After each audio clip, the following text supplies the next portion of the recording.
Karaniwan na pong binabanggit ng mga tao, especially pagkatapos ng pandemya ng COVID-19, ay ang malaking pagbabago sa sistema, malaking pagbabago ng klima, pamamaraan ng mga bagay-bagay na nakasanayan noong araw, ngayon, nag-shift na lahat ng digital.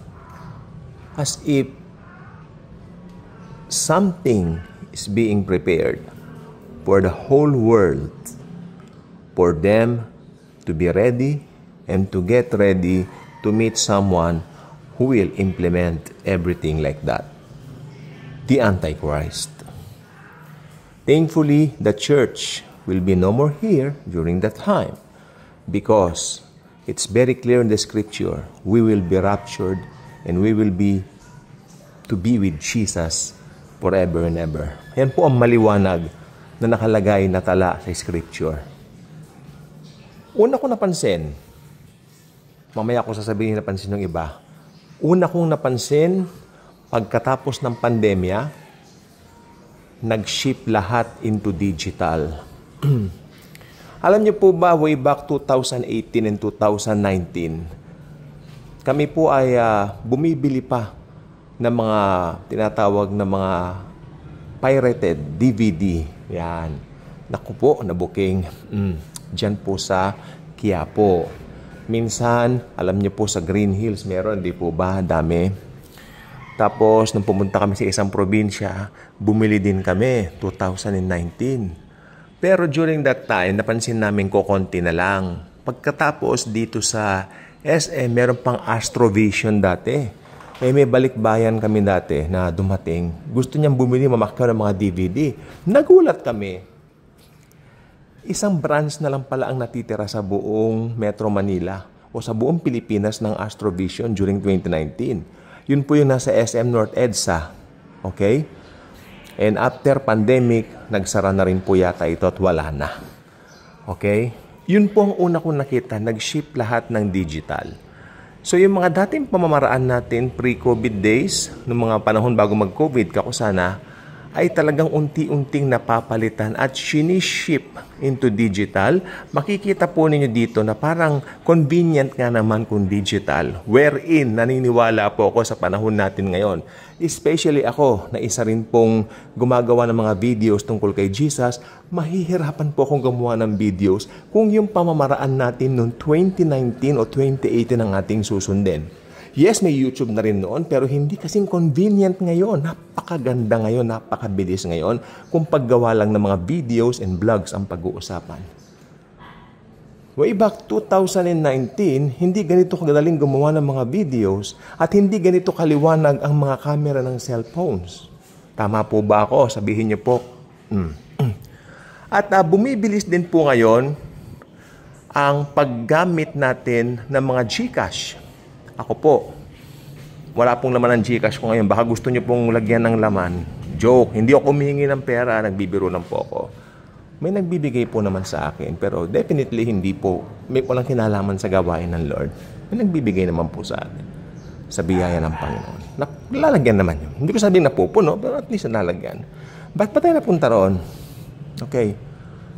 Dati naman po, kukunti ang gumagamit ng mga ganyan. Napansin niyo po ba? Please, atin pong tignan mabuti ang comparison. Hindi tayo dapat maging passive. Sapagkat tayo po ay nag-aaral ng eschatology and we really need to compare years from before to now. What's the difference? What's the big difference? Shift into digital na po ngayon. Dati may gumagamit pa ng CD pag makikinig ng music. Pero ako ngayon, nakikinig ako ng music. Spotify, sa YouTube. Puro dyan na rin tayo ngayon. Yung mga CD ko nga po dito Diba? Kanina po nakalkal ko yung DVD namin ng... Anong tawag dito? Yung Left Behind ni Nicolas Cage. Sabi ko nga, panoorin ko nga ito ulit kako. Tinatamad na ako. Yung player namin, kukunin ko pa dun sa itaas kasi nag-ayos na kami ng mga gamit. Tinanggalan namin yung mga ganun kasi hindi na nga uso. Pero pwede pa naman kung gusto irasaksak. Nakakatamad naman kako. tinignan ko sa YouTube, abay meron, pinanood ko ulit, yung Left Behind ni Nicolas Cage, sandali lang po at saka ni Jordan Sparks, saka ni Lea Thompson, ito po ang pinakamagandang version, makinig po mabuti, na biblical ng rapture.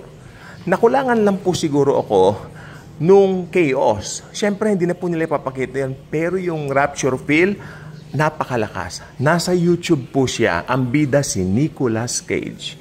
Okay, yan, nag-promote ako sa inyo. Ganda. So, hindi bidi ko, tinago ko ulit. Remembrance from the old school years. Amen. Okay, ano pa? Bukod sa bukod sa physical media to digital media, ano pa man napansin nyo na bago? Panahon, weather. Amen? Alam niyo nung araw, pag berber na, napakasarap ng hangin. Damang-damo mo yung simoy ng hangin. Pumapasok sa ilong mo yung simoy at lamig ng hangin. Pero what happened now? Berber pero parang mahal na araw. Sa init ng panahon, tagaktak pawis. Pagkatapos nga ng bagyong uwan, napakainit ng panahon. Hindi po ba?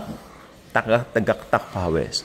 Climate change. At least nandun po naman yung salitang change. Nagbago ang klima, which is understandable. Mainit ng panahon, nagbago ang panahon. Okay. Ano pang napansin natin pagbabago? Medyo lalalim po tayo. Ugali ng mga tao. It's so sad. Parang bawat tao ngayon nakatutok na lang po sa self, sa sarili. Parang gusto lahat maging tanyag, maging sikat, gamit ang mga apps ng TikTok. No? Pansinin niyo po yan. No? Mapa-artista, hindi mapa-artista, merong paghahangad na maging famous. Hindi na nga po uso yung word na famous ngayon. Ang ano ngayon, maging viral. No? Ayan po ang uso ngayon. No? Pero sorry sila, ang viral uli ngayon si Diwata, Sierra Madre. O, di ba? Dinamitan ba naman siya ng Sierra Madre? Ewan ko, edited lang siguro yun. So, nakakatuwa naman po. So, ayun po. Pagbabago po yan sa diwa ng mga tao. No? Sa panahon po ngayon, gusto lahat maging tanyag. Hindi na po kagaya dati, pag nakita mo yung mas nakatatanda, nakita mong nahihirapan, tutulungan mo. Kala nyo ba hindi ako nag-oobserba sa MRT tsaka sa LRT? Whenever nakasakay ako. Mga kabataan, walang pakialam sa mga dumadaan na mga 70 years old. Minsan, sisiksikan pa nila eh. No? My Lord, what's happening? Actually, lahat po yan nakahula po sa Bible. Anong hula? Anong verse yan? Hindi ko po sasabihin yung eksaktong verse, pero ito, pasama ng pasama ang daigdig. Pasama ng pasama ang daigdig. Another na pagbabago. Mas malalim tayo. Ito na po yung Christianity na tinatawag. I-compare natin ang Christianity noong year 2005 ka muna. 2008, ganyan. Tapos, until dumating ang decade ng 2015.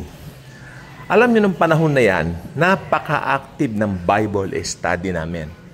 Ha? Napaka-active. Whenever you call someone or someone so dear to you, maybe kamag-anak mo, relative mo, you can easily call them. You can easily pull them into a house na kung saan idinadaos ang isang Bible study. What happened now? Maraming excuses. Hawak ang cellphone. Kita mo naman, panayang post sa TikTok, pero busy daw. Ayun po ang nangyayari ngayon.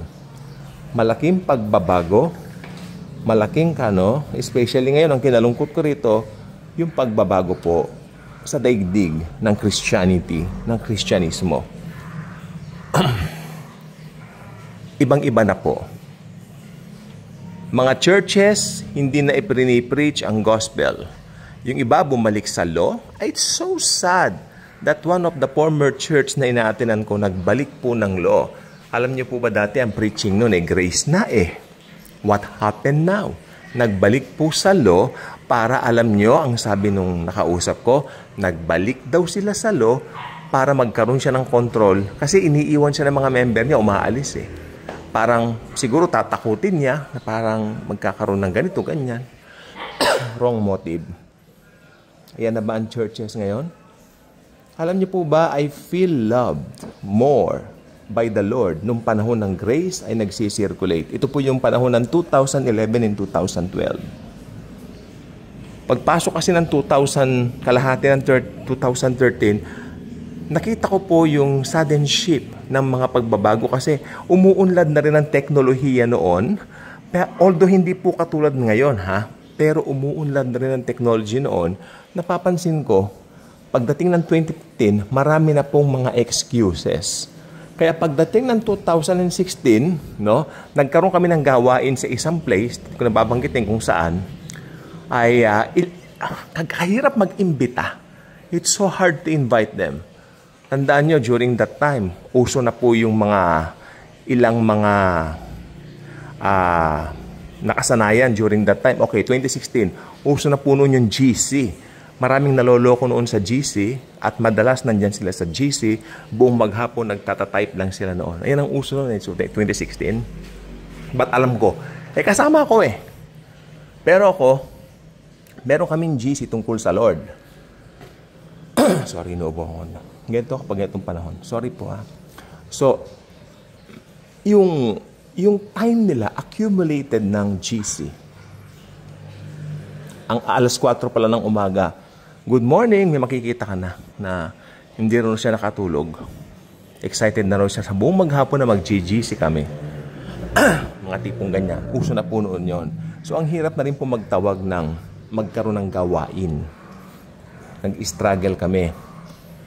Pero minsan, nagpakain kami na puno. Nung wala ng pagkain, wala na rin. So, ang hirap po.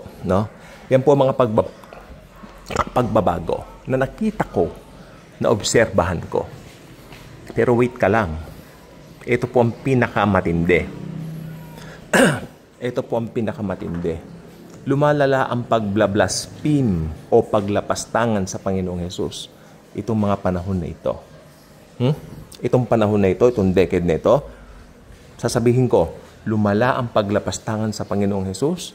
Itong panahon na ito, makikita nyo, yung mga kabataan, parang wala nang hilig sa Diyos, wala na silang love sa Panginoon.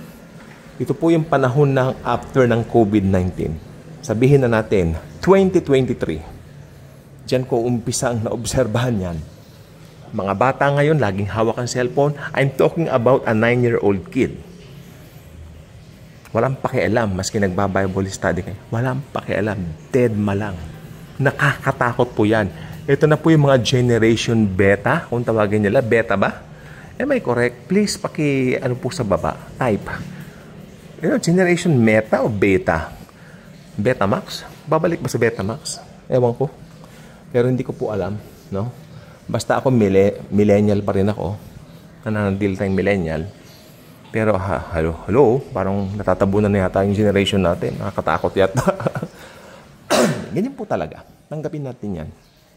Okay, ito po. Beta o something, walang pakialam. Oh my Lord. Ayan, paglapastangan. Alam niyo, kung isesend ko yung pagbabago, aabutin tayo rito ng pagdating ng Panginoong Jesucristo. Napakarami. Pero sa lahat ng pagbabagong yan, tandaan po ninyo, ang mahalaga, alam ninyo kung sino kayo kay Kristo, mahal kayo ni Kristo, we are saved by grace, Huwag tayong babalik sa law. We are saved by grace and grace alone. Actually, when you have Jesus, you really have everything. Nandyan na lahat yan.